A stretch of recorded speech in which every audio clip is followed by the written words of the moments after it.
Today, I'd like to welcome Yuri Sivo, who was born in Poughkeepsie, New York, to parents who immigrated from Ukraine in the early 50s, both of whom had been imprisoned by the Nazis during World War II. In the US, they sponsored their Ukrainian relatives to visit in order to defect when Ukraine was still part of the USSR.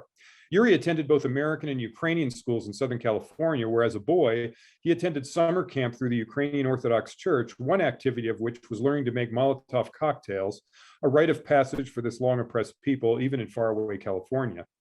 Yuri studied at UC Santa Cruz, MIT, and UCLA Film School, and as an independent filmmaker has written and produced award-winning films, documentaries, and TV series, and currently is completing an 8-episode podcast on Paul Manafort's hidden years in Russia and Ukraine, where Yuri has spent much of the last 8 years.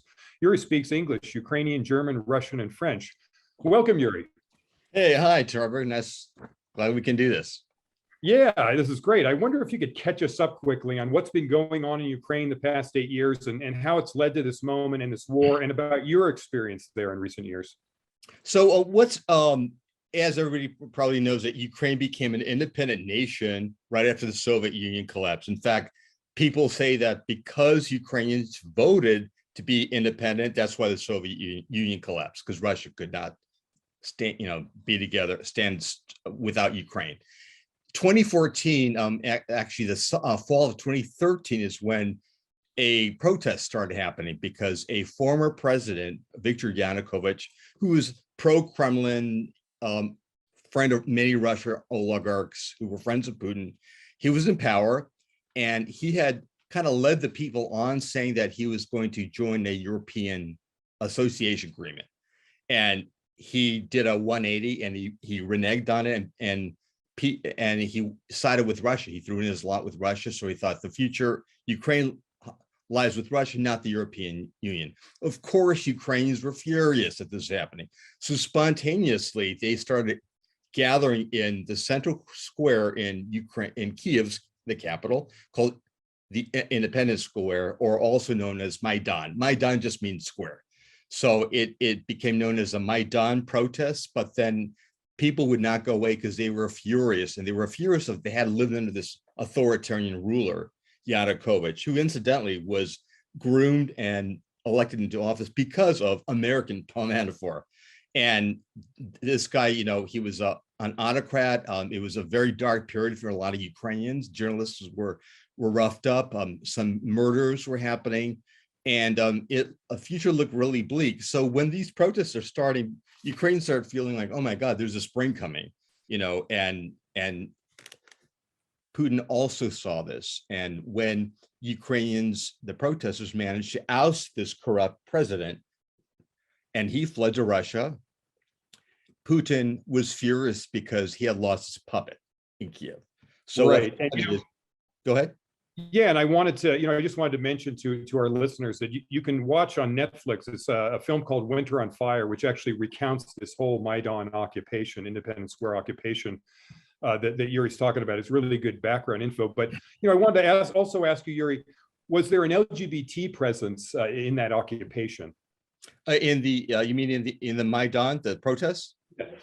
Yes, there were a lot of. I met one of the activists who ran an LGBT organization in Kyiv, and he told me that there were a lot of gay people in the Maidan protesting, taking bricks to the head, being fire hose and all that. But they were not necessarily out, because the first consideration was, we have to support the country. This is about democracy, independence. Anything comes secondary. We will have our rights after we finally secure ourselves away from Russia. But there's a really interesting story, and it shows you the extent of how Russia will do these fake operations. So during the Maidan protests, Russians bust in this big tourist bus, and it was packed full of people they had hired for $50 for the day, and they were all dressed in what a Russian straight person, very Orthodox Christian's view of what a gay person would be. Flamboyant. They had the lesbians who were wearing colored wigs, because evidently, I guess. Well, these weren't LGBT people. They were plants. They were plants. Yeah, they were people, mostly straight people who were hired. And Yeah. they were prancing around the Maidan. And as soon as they were let off, all the protesters kind of ganged up and says, "Get out of here. We know this is a fake op. This is, you're trying to discredit the Maidan because of this, oh, there's a homosexual agenda coming to Kyiv. Look, they really are fascists and they're allowing this." So it was just very interesting. And my friend, who was the activist, he was asked by one of the chief commanders of the people's side of the revolution. And he asked, like, "Is this true? Is this what gay people?" And he didn't believe it, but he just need confirmation. And it just shows you that, and then my friend said, "Of course not, this is ridiculous." And then he got really angry. He said, "Well, that's not fair to you people. Gay people should not be ridiculed like that." And it was just interesting. It shows the solidarity between people at that time. Yeah, and it's interesting as well because that Putin's efforts, like at Sochi, we saw all this anti-gay propaganda and this law that Putin has passed about just being gay is apparently propaganda, and this impunity. People can just beat up queers, and there's nothing that's done because it's considered propaganda to express yourself, basically. And then to mention another film, if listeners are interested, the Welcome to Chechnya, which is really harsh because that's a republic that is really oppressive, and Putin has also allowed gay LGBT people to be killed, basically. And there's an activist effort to get them out of Chechnya. So I wanted to know, like, so what is the gay situation or the LGBT situation in Ukraine? Like, you mentioned the church, and like, just how out can people be? So it's not like Chechnya at all. It's not like Russia even. There is more, there's starting to be a lot more visibility right now because it's the young people who are coming into their 20s and coming of age. So Kyiv actually had a gay pride parade, I believe in 2016 was their first one, and they got attacked by right-wing agitators. Then the next year I was in the Kyiv Pride Festival, and it was the largest event all over Eastern Europe. And there were literally about 3,000 people, which is significant for Kyiv. What year was that? 2017. Okay. And so that was a big showing of gay pride. And I have to say, I was really impressed by the way the Ukrainian police force protected. They had a whole corridor, and they were standing on both sides of the corridor and just kind of looking straight and kind of attention, not gawking, not laughing. It was a very serious, it was a somber event versus the gay pride parades we have in the US. And because these young people, they were really taking it seriously. We are stepping out on the world stage. Europe is looking at us. If we ever want to join the European Union, we had better get this gay thing together. And I think the administration got it too. And in fact, it was so secure. There was one incident where agitators were marching with all the gay people, and they started attacking the marchers, and they turned out, and then the police automatically descended upon them and just yanked them away, beyond the fence. And I thought, wow, that was really fast, because they didn't want to destroy this event. And then at the end of the parade, the police kind of funneled everybody to one metro station. And if you wanted to take a metro home, they had special trains the city had arranged for. And you would take a train, but it would stop, it would go beyond the city limits and then come back, and then you could take your stop, because they were afraid that Russian agitators or right-wingers would find out where gay people were living and the stops they were getting off at. And so it sounds like one of the forces sort of holding back the LGBT movement would be the church, right? It's a very traditional Orthodox church. And also I'm curious, what are people's relationships with their families? Are they able to be out to their families? Well, first point I'll address is the church. Yes, it is just traditional in Russia. Putin has taken the Russian Orthodox Church and saying, pretending he's like the savior of the Russian Orthodox Church. In Ukraine, it's not as bad. In fact, there is a separate Ukrainian Orthodox Church, which has nothing to do with the Russian Orthodox Church. But still, the social habits, people are still reading the Bible and think gay people are bad. But what's happening is in families, kids will come out reluctantly. So it's not like in Western societies, but a lot of gay men tend to marry and they'll have a wife and then just kind of have a guy on the side, and it's a closeted marriage. I didn't see a lot of, and again, I haven't been in Kyiv since 2019, so 3 years later, but I'm hearing that it's a lot more open. There's more gay bars and more gay cafes.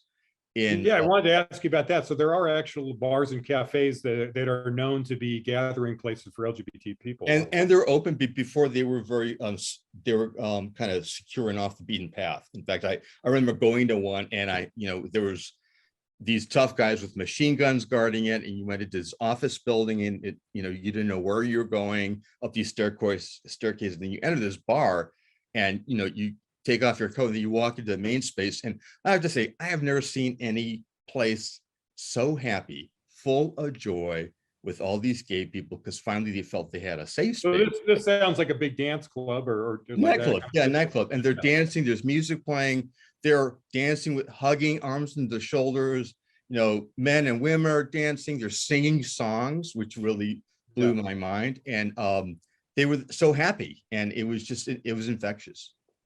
Yeah, and so I'm curious, are people using apps there? Is that a way that LGBT people meet for dates and such, or? Yeah, there are some apps, probably not the ones that most are used in the US or Europe. They are meeting. In fact, a funny story with using an app is there was a gay soldier who came out, and he was fighting on the front line in eastern Ukraine against the Russian soldiers. And he said that, he would be using the Grinder, I believe. And at night, guys are lonely, and he would hook up with guys on the other side. They would find like that, it was across the demarcation line and have sex. And then, right. The next one. A good argument for homosexuality is the key to peace, right? Exactly. Yeah, exactly. So, I wanted to ask you as well. So, are there a lot of LGBT people in the army? Because obviously this war has been going on, really for 8 years with the stuff that's going on in Eastern Ukraine. Are people able to be out in the army, and are they actively involved in the army, or are they joining the army to sort of, in a way to promote the movement? There are a lot of gay people in the army. In fact, of any professional group you would have, it's probably the most visibility is the army. They have a large contingent in the Kyiv Pride Festival, and they are, they're public. There's, they're going on, they're getting visibility right now, and their whole point is that we are gay and lesbian people, but we're fighting with you. We're in the trenches with you. We are getting killed along with you. So show us some respect, and that has worked. You'll notice with their the colleagues in the trenches, there's no harassment, because it's you're going to put your life down for the country. You're okay. Right, and that's going on right now, of course, as we speak. And I wanted to ask you also, just in general, visibility of LGBT people, like in the culture. Are there specific things you can cite? Not really, because still, again, this is Kyiv is backward, all of Eastern Europe behind. And look, it's not going the way of Poland, that has a Catholic Church, and they're going even further in the back ages. But Ukrainians really want to show the world that they want to be democratic. They are for equal rights, and and different ethnic groups too. So are there singers and artists and people like that are giving visibility to the LGBT experience? Finally, it happened last summer at one of the largest music festivals in Kyiv, sort of like the Coachella of Ukraine. And a famous one singer who had been on the Euromaidan, Melvon, he came out as bisexual, and he was on stage. In fact, he ended his performance by making out with a man and then making out with a woman. And that was, my God, and people couldn't believe what was happening. Of course, the young people were cheering, and, the crowds, and, it was just wonderful. And then there is another woman, a pop group called, and she's Alexandra Zaritska, I have to get the name right, and she came out as a queer person. So you are now, and that's just recently it's happening. I think what's going to happen with the situation right now, as Ukraine will continue to push away from Russia, you will see more of this platform for gay rights, because they're very much about equalities in ethnic groups, Muslims, Jews, Right. the Tatars, and now, you have to include gay people. It also sounds like maybe with the women's movement too, because we all know about Pussy Riot, which were Russian girls who've been active for years. But I think is it called Femen, or there's a group in Ukraine that's Femen, Femen, correct. Yeah. And they're known for going topless at protests. And okay. we have a right to be like this. And they're smaller. They had some visibility in the past, but I think that the trend is less activism like that, agitprop, but more acceptance. And I'd also heard about a film, My Young Prince, which I guess was actually funded by the state film agency and is a gay themed movie, which of course is a positive thing to see the government actually supporting. Yes, and people, there was controversy because it was state funded. So you have the old guard who are very religious and very socially conservative. They were up in arms about this. But so yeah, and I've got a video that I wanted to share with everybody, and you can comment it after we listen to it. But I think it really depicts this idea of the openness and the queer friendliness of the culture at large. So let me show that.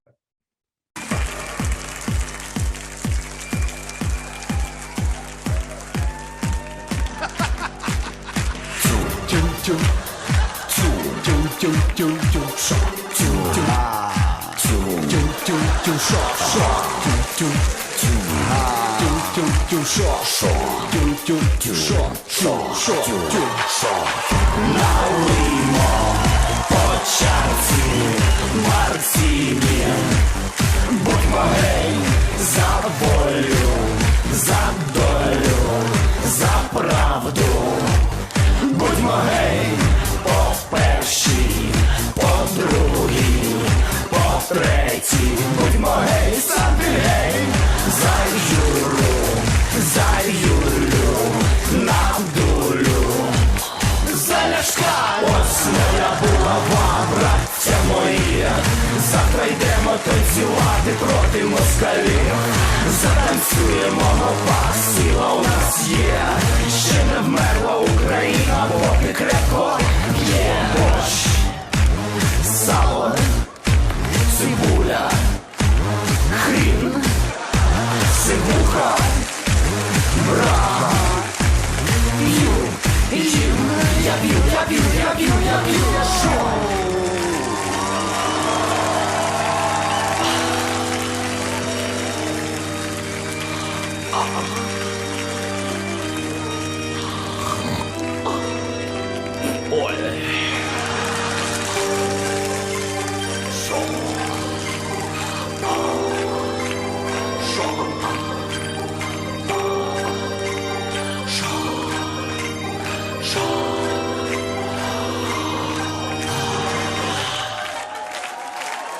Коханці, засланці, всі в глянці, тьфу на них, артисти, стилісти, геть з міста, ще дай помади, гей паради, а в раді всі такі, я хочу, не можу, за сало.